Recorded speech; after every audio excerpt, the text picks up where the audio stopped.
Hi, ich bin Bennett und das hier ist die günstigste Variante, seine Motorradtouren zu planen. Das ganze Geheimnis liegt versteckt unter plan.tomtom.com. Dieser Webplaner ist mittlerweile recht gut ausgereift und bietet ein paar Sachen, die echt ganz schön sind. Die Auswahl hier ist wie bei jedem Webplaner, die man sonst so kennt. Ich gehe da jetzt einfach relativ easy rein. Wenn ich jetzt hier einfach meine Route einstelle und das hier als Abfahrtsort mache, irgendwo im Schwarzwald ist das, glaube ich, und dann hier einfach quer hoch plane, habe ich hier die Möglichkeit, mein Routenprofil auf spannend zu stellen, so heißt das bei TomTom. Und unter den Optionen finde ich dann hier die Möglichkeit, mir diese Kurvigkeit oder das Kurvenreichtum und die Hügeligkeit in 3 Kategorien auszuwählen und damit meine Tour zu planen. Wie viel die Unterschiede machen, hängt halt ganz viel von der Geografie ab. Also diese Hügeligkeit und die Kurvenreiche von den Sachen, die macht bei manchen Regionen mehrere Unterschiede, bei anderen Regionen viel weniger Unterschiede. Aber es funktioniert. Plus, ich habe hier die Möglichkeit, wie bei vielen Sachen auch, Autobahnen, Mautstraßen, Fähren und so weiter und so fort, Autozüge, Tunnel, alles zu vermeiden. Unter anderem natürlich auch unbefestigte Straßen zu erlauben. Das sorgt noch nicht dafür, dass TomTom dich jetzt über schöne Schotterstrecken leitet, wo man vielleicht fahren darf oder vielleicht auch nicht. Aber wenn die Route über ein Jafferon geht, zum Beispiel würde ich TomTom da einfach drüber routen, wenn du das erlaubst. Anders als bei Kalimoto zum Beispiel, die ja rigoros sich weigern, da überhaupt eine Route drüber zu legen. Das funktioniert hier sehr schön. Was mittlerweile auch schön funktioniert, das sind so intelligente Via-Punkte. Also wenn ich jetzt hier einfach auf der Karte einen neuen Punkt hinzufüge, zur Route hinzufügen, dann setzt er sich nicht hinten dran, sondern ich kann den halt einfach hier irgendwo in der Mitte reinlegen und das System entscheidet relativ intelligent, ist es jetzt quasi der erste Punkt auf der Reihe, macht es Sinn, da den als erstes einzufügen oder als zweites oder als drittes.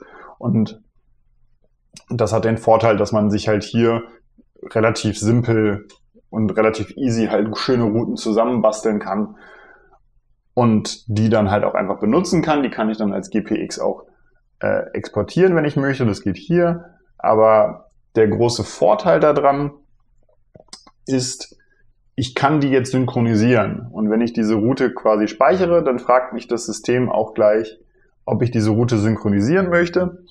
Und die wird dann mit allen meinen TomTom-Apps synchronisiert. Allen heißt in dem Fall nur der TomTom Go Navigation. Das ganze Video oder das ganze System wäre komplett umsonst, wenn TomTom die Go Ride App nicht im September 24 eingestellt hätte. Die war komplett umsonst. Die TomTom Go App ist nicht umsonst, ist aber das günstigste System für 3,99 im Monat, wenn man das Monatspaket nimmt oder 20 Euro im Jahr. Es ist das günstigste Navigationssystem, wo man sich dann im Webplaner auch schöne Motorradtouren raussuchen kann. Die App selber ist ein bisschen gewöhnungsbedürftig, was die Usability angeht, aber sie hat den Vorteil, dass sie sich halt eben synchronisiert und ich muss die TomTom Go App nehmen. Die AmiGo App von TomTom synchronisiert sich nicht mit diesem Webplaner. Wenn ich dann hier in meiner TomTom App drin bin, kann ich, wenn ich dieses Dietingen-Treuchtlingen hier jetzt als synchronisiert anhabe, kann ich unter dem Menü auf meine Routen gehen und finde dann auch hier Dietlingen-Treuchtlingen hier oben als unter meinen Routen und kann die dann an der Stelle einfach auswählen. Man kann jetzt tatsächlich noch einen draufsetzen, wenn man es gewohnt ist, mit Kalimoto oder mit Kurvica zu planen. Ich kann auch zum Beispiel ohne zusätzliche Kosten, sondern nur mit einem Account in Kalimoto gehen und mir hier eine ähnliche Route planen. Also wenn ich jetzt hier zum Beispiel irgendwo aus der Nähe von Freiburg, setze ich mir jetzt mal als Start und hier irgendwo bei den Bayerischen Seen setze ich mir mal als Ziel. Dann kriege ich hier eine Route von Kalimoto, die ich ja auch geplant habe oder planen kann, wie ich das möchte. Und die kann ich jetzt exportieren. Also ich kann die jetzt einfach hier unter diesem Pfeil runterladen, mir als GPX exportieren und kann die dann mit 3 Klicks, wenn ich jetzt hier unter meine Elemente unter Routen, dann kann ich hier unten TomTom die GPX-Datei importieren und finde die dann auch. Mal kurz gucken, was das hier war.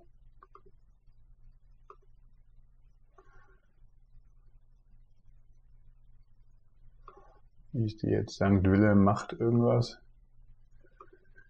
Wenn ich diese Datei hier finde, St. Wilhelm Machtlingen, dann öffne ich die hier. Die wird mir hier angezeigt. Ich kann mir die hier auch anzeigen. Wenn man den Kalimotor-Export nimmt, sieht es hier ein bisschen wild aus, aber es funktioniert. Und das Ganze geht dann auch wieder mit einem Klick in die TomTom-App. Vorteil ist, ich kann planen.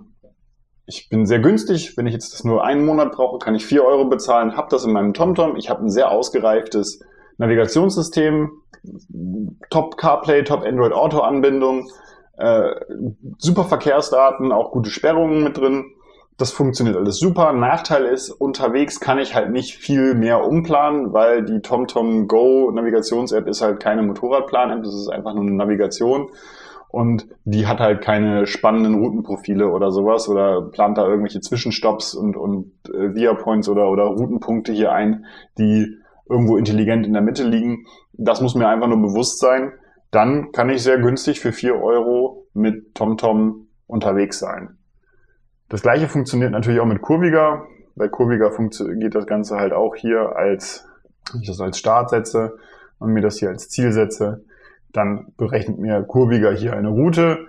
Wenn ich dann immer die 3 Punkte gehe und hier Export sage, bekomme ich auch eine Route, die in dem Fall jetzt Leonberg, Aufbau einer römischen Straße oder sowas heißt.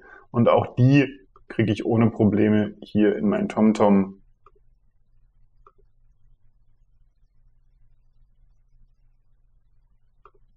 integriert und die sieht sogar noch ein bisschen schöner aus. Mit einem Klick wieder synchronisiert und dann tauchen die auch wieder in der App auf. So navigiert man meines Erachtens als am günstigsten. So navigiere ich selber nicht. Ich plane meine Routen noch ein bisschen anders. Wenn euch das interessiert, lasst es mich gerne wissen. Wenn ihr eine bessere oder noch günstigere Variante kennt, Motorradtouren schön zu planen, dann lasst es mich auch das wissen. Und ansonsten, ciao.